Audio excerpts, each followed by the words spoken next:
Saudara, pelayanan terpadu Gerakan Masyarakat Peduli Kota Sejahtera atau Pandu Gempita secara nasional dinilai layak diangkat menjadi program nasional guna menanggulangi kemiskinan serta masalah sosial lainnya secara signifikan.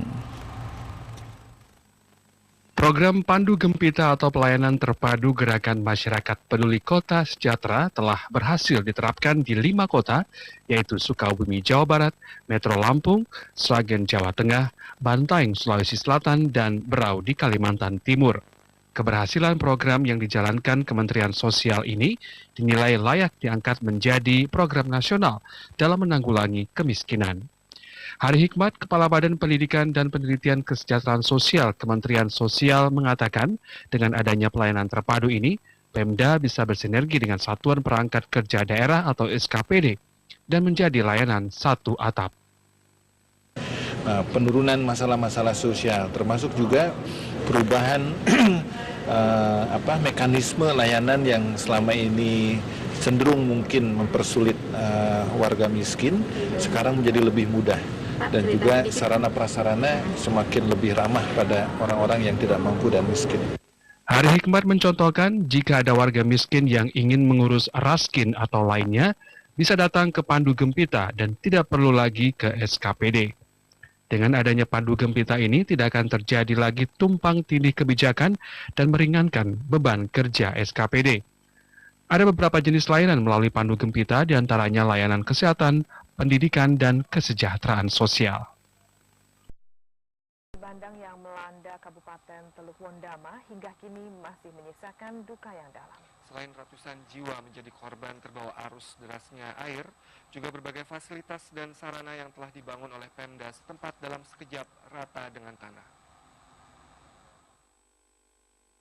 Banjir bandang yang menerjang kota Wasior, Kabupaten Teluk Wondama, Papua Barat pada 4 Oktober 2010 dan 13 November 2013 lalu menjadi kisah pilu bagi warga masyarakat Papua Barat, bahkan rakyat Indonesia. Sebelum bencana terjadi, pembangunan di Kabupaten Teluk Wondama yang mempunyai 13 distrik dan 75 kampung ini begitu pesatnya, sejalan dengan pembangunan yang dilakukan Pemda setempat di berbagai bidang, baik sarana maupun fasilitas penunjang pelayanan bagi masyarakat. Pasca banjir bandang, tidak satu pun sarana maupun prasarana yang tersisa. Hanya dalam hitungan menit saja musibah itu terjadi. Kabupaten Teluk Wondama yang mempunyai sebutan Sasar Wondama atau Wondama bersinar, rata dengan tanah. Rehabilitasi dan rekonstruksi pasca banjir bandang Wasior Teluk Wondama, Papua Barat terus dilakukan oleh pemerintah daerah setempat, provinsi maupun pusat agar geliat Wondama kembali berdetak. Untuk mengembalikan aktivitas masyarakat agar roda pemerintahan masyarakat setempat tidak terhenti pasca bencana banjir bandang, sejumlah aset-aset yang telah selesai dilaksanakan pembangunannya di bawah Setdijen Bina Marga dan Cipta Karya Kementerian Pekerjaan Umum diserahkan ke pemerintah Kabupaten Teluk Wondama senilai sekitar 61 miliar 700 juta rupiah, ditandai dengan penandatangan serah terima aset oleh pihak Kementerian Pekerjaan Umum dengan Bupati Kabupaten Teluk Wondama, Albert Hatore di Jakarta. Karena keterbatasan menyangkut kemampuan aparatur, menyangkut pengelolaan keuangan dan lain sebagainya, tetapi menjadi komitmen kita untuk terus dari waktu ke waktu melakukan perbaikan karena kami juga punya target untuk wajar dengan pengecualian begitu. Pusat sudah melakukan tugasnya dengan baik begitu ya. Tinggal sekarang kita menjaga, merawat, memelihara ya supaya semuanya bisa kita pakai untuk kepentingan kemaslahatan rakyat itu. Penyerahan aset-aset terbangun berupa sejumlah titik jalan lingkungan, penyediaan perumahan, rehabilitasi instalasi air minum, dan pembangunan 2 jembatan, yaitu jembatan Warwai sepanjang 50 meter dan jembatan Mawoy 2 sepanjang 60 meter, Rangka Baja di Desa Dortir, Teluk Wondama. Kesultanan Ternate meminta Dewan Perwakilan Rakyat dan pemerintah pusat segera memperjelas hak-hak masyarakat hukum adat dan perlu dikonkretkan agar rakyat dapat mengambil manfaat dari hak-hak hukum adat tersebut. Hal tersebut mengemuka saat pertemuan tim panitia khusus DPR RI mengenai rancangan undang-undang pengakuan dan perlindungan hak masyarakat hukum adat dengan Sultan Ternate Mudafar Syah, Asisten 3 Sekretaris Daerah Kota Ternate, Kapolda Maluku Utara, Kakanwil BPN, tokoh masyarakat dan tokoh adat, serta LSM dan tokoh akademisi Maluku Utara. Pertemuan berlangsung di Aula Melati Rumah Dinas Gubernur Maluku Utara baru-baru ini. Anggota tim Pansus Rancangan Undang-Undang Pengakuan dan Perlindungan Hak Masyarakat Hukum Adat, Nanang Samodra mengatakan, istilah kesultanan atau keraton harus diatur dalam definisi masyarakat hukum adat, sebab definisi adat bukan semata-mata adat istiadat, namun juga sistem yang berlaku di wilayah tersebut. Kali ini kita belajar datang kemari, ternyata banyak hal kerajaan juga harus diatur, artinya kesultanan, keraton atau apapun namanya, manfaat yang dulu harus diatur, ditata sehingga semua itu tidak ada komponen yang merasa tertinggalkan. Adat itu bukan semata-mata adat istiadat yang berlaku, tetapi juga dengan sistem yang berlaku di wilayah itu. Terkait akan dibentuknya peradilan adat, Rahadi Zakaria berpendapat, persoalan-persoalan adat termasuk masalah hukum harus didekati dengan cara-cara yang sesuai dengan adat setempat. Rahadi wacana dibentuknya peradilan adat ini perlu dikaji lebih mendalam, apakah bersifat permanen atau sementara. Bahwa di dalam hukum adat itu terdapat kearifan lokal, di mana yang bisa menyelesaikan adalah tokoh-tokoh adat dan hukum adat itu sendiri. Misalnya Sultan di Ternate ini yang masih dihormati, dipatuhi oleh masyarakatnya. Ketika ada persoalan, Sultan turun dan menyelesaikan, selesai, dibanding didekati dengan hukum nasional. Pada kesempatan tersebut, Kesultanan Ternate meminta agar memberikan kejelasan mengenai pengaturan tata ruang wilayah adat dan kesultanan, serta mengusulkan agar memberikan adendum kepada pemerintah daerah menyangkut eksistensi keraton dan anggaran keraton. Dari Provinsi Maluku Utara, Nufus Dwi Oktaviani, TV Parlemen melaporkan. Komisi 8 DPR RI dan Menteri Agama menyetujui biaya penyelenggaraan ibadah haji atau BPIH tahun 1435 Hijriah atau 2014 rata-rata sebesar $3.219 Amerika atau $33.800.000. Angka ini lebih rendah $308 Amerika dibanding tahun lalu. Hal tersebut merupakan kesimpulan rapat kerja Komisi 8 DPR RI dengan Menteri Agama Surya Dharma Ali dalam rangka pembahasan besaran perhitungan biaya penyelenggaraan ibadah haji tahun 1435 Hijriah 2014 Masehi. Wakil Ketua Komisi 8 DPR RI Ledia Hanifah mengatakan, dengan menghitung dan mengoptimalisasikan dana setoran awal jamaah yang disebut sebagai indirect cost, para jamaah yang hanya membayar sebesar Rp33.800 juta pada tahun ini, yang terdiri atas tiket pesawat pulang pergi, pemondokan di Mekah, dan uang saku jamaah selama di Arab Saudi. Kalau kita lihat dari 3 poin ini sebetulnya sudah berkurang karena tahun lalu Madinah itu masih melalui direct cost ini. Nah, tapi tahun ini sekarang Madinah ditutup dari indirect cost. Artinya apa? Artinya pengelolaan uang bagi hasil jamaah itu dimaksimalkan sedemikian rupa sehingga itu bisa kembali kepada jamaah lagi. Dan ini kemudian pelunasannya jadi turun. Anggota Komisi 8 DPR RI Hasrut Azwar mengatakan, penetapan kurs nilai tukar dolar Amerika yang digunakan dalam BPIH mengacu pada asumsi nilai tukar dalam APBN 2014. Asumsi dolar menurut APBN adalah 1.500. Itu yang kita pakai. Dolar ini kan fluktuasi. Dan selalu jemaah membayar berdasarkan kurs dolar dari BI setiap hari pada waktu melunasi ongkos haji. Kalau dolarnya naik, jemaah kelebihan membayar. Menteri Agama Surya Dharma Ali mengatakan, pihaknya menyambut baik dengan telah disepakatinya biaya penyelenggaraan ibadah haji tahun 2014 ini. Meski biayanya turun $308 Amerika, Surya Dharma Ali mengharapkan kualitas pelayanan haji tetap baik. Alhamdulillah, BPIH tahun ini turun sebesar $308. Alhamdulillah. Dan sejumlah peningkatan kualitas pelayanan haji juga terdapat pada tahun ini. Alhamdulillah. Nadia dan Riyad, TV Parlemen melaporkan.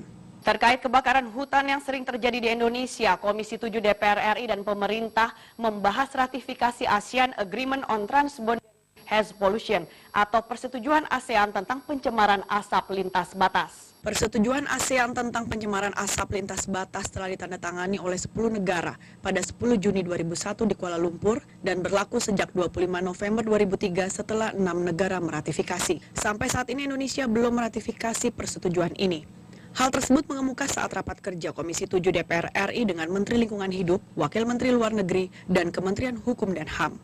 Anggota Komisi 7 DPR RI Tommy Adrian Firman berpendapat Indonesia perlu meratifikasi persetujuan ASEAN ini melihat banyaknya masalah yang ditimbulkan dari pencemaran asap karena kebakaran hutan di Indonesia dan berdampak sampai ke negara lain.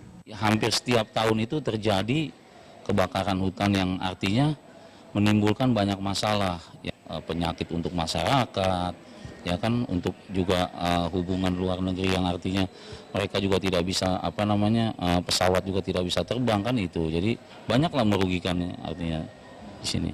Pendapat berbeda disampaikan anggota Komisi 7 DPR RI Asmin Amin. Asmin mengatakan Indonesia tidak perlu meratifikasi persetujuan ASEAN ini karena dari tahun 2012 sampai 2013 Indonesia telah berhasil menurunkan titik kebakaran hutan atau hotspot hingga 43% hanya dengan menggunakan undang-undang yang ada saat ini.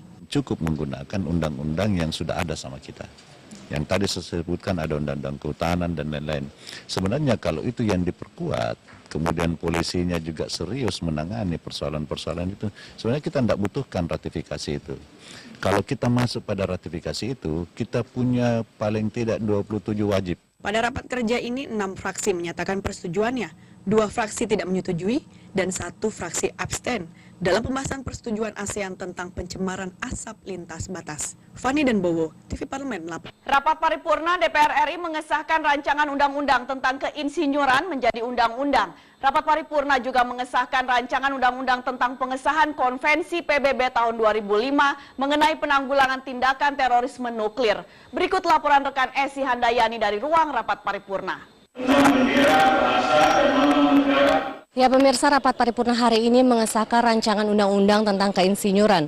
Undang-undang ini mengatur bahwa keinsinyuran mencakup disiplin teknik keinsinyuran dan bidang keinsinyuran. Sementara itu untuk menjamin mutu kompetensi dan profesionalitas layanan profesi insinyur perlu dikembangkan standar profesi keinsinyuran. Undang-undang ini diatur pula bahwa setiap insinyur yang melakukan praktek keinsinyuran harus memiliki surat tanda registrasi insinyur yang dikeluarkan oleh Persatuan Insinyur Indonesia atau PII. Selain itu diatur juga bahwa insinyur asing yang melakukan praktek keinsinyuran di Indonesia harus memiliki surat izin kerja tenaga kerja asing sesuai dengan ketentuan peraturan perundang-undangan dan memenuhi ketentuan dalam undang-undang ini. Indonesia akan menghadapi Asian Economic Community pada tahun 2015, di mana negara-negara ASEAN harus membuka diri terhadap masuknya tenaga kerja dari sesama negara ASEAN. Karenanya, kehadiran regulasi keinsinyuran menjadi sangat penting dan mendesak guna menjawab beberapa tantangan besar. Pertama, memberi rasa aman dan perlindungan bagi masyarakat melalui penjaminan mutu layanan jasa profesi insinyur. Ya pemirsa, rapat paripurna juga mengesahkan rancangan undang-undang tentang pengesahan International Convention for the Suppression of Act of Nuclear Terrorism atau Konvensi Internasional Penanggulangan Tindakan Terorisme Nuklir. Pengesahan konvensi ini akan bermanfaat bagi kepentingan nasional dan sekaligus menunjukkan komitmen Indonesia untuk menjaga keamanan dan perdamaian dunia. Dengan disahkannya konvensi ini, dimungkinkan adanya penguatan infrastruktur yang berkaitan dengan keamanan nuklir, kerjasama multilateral dan kolaborasi dengan negara-negara anggota dan organisasi internasional dalam hal kerangka hukum pencegahan dan penanggulangan terorisme. Ya pemirsa, rapat paripurna juga mendengarkan pendapat fraksi-fraksi dan pengambilan keputusan terhadap rancangan undang-undang inisiatif Badan Legislasi DPR RI tentang perubahan atas Undang-Undang Nomor 15 Tahun 2006 tentang Badan Pemeriksaan Keuangan menjadi rancangan undang-undang usul DPR RI. Ya pemirsa, sementara itu usul hak interpelasi kasus ketenaga kerjaan outsourcing yang ada di perusahaan BUMN masih ditunda keputusannya.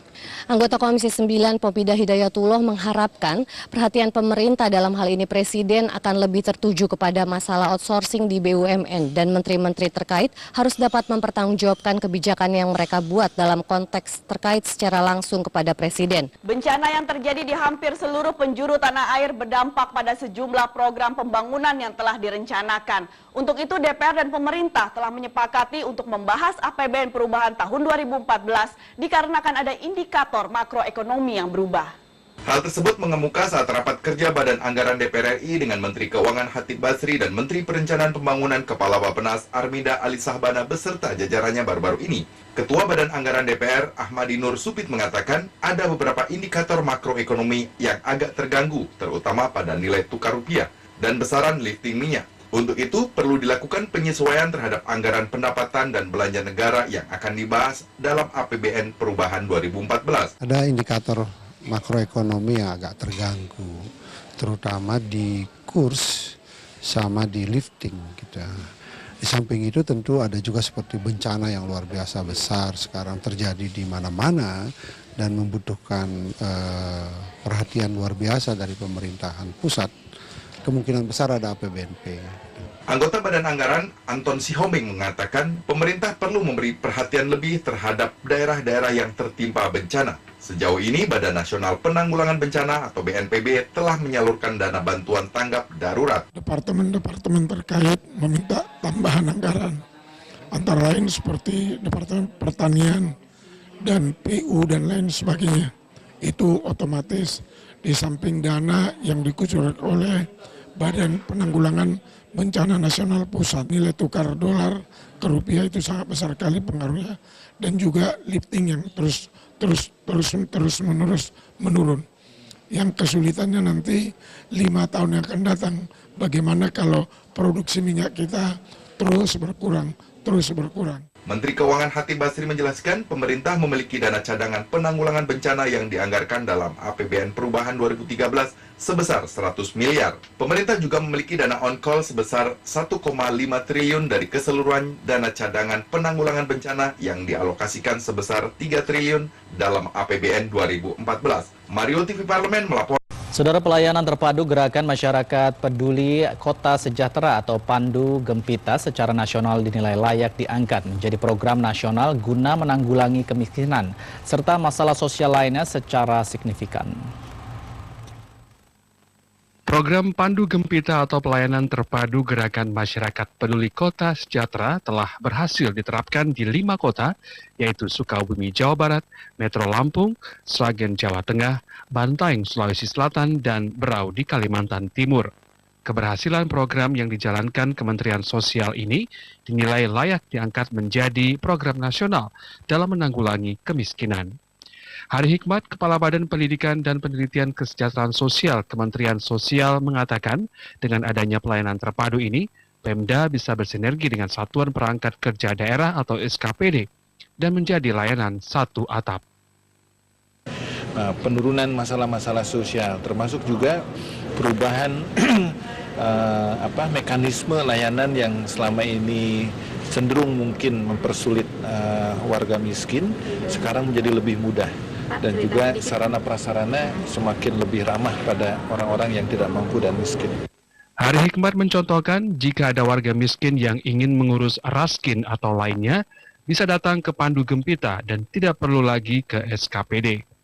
Dengan adanya Pandu Gempita ini tidak akan terjadi lagi tumpang tindih kebijakan dan meringankan beban kerja SKPD.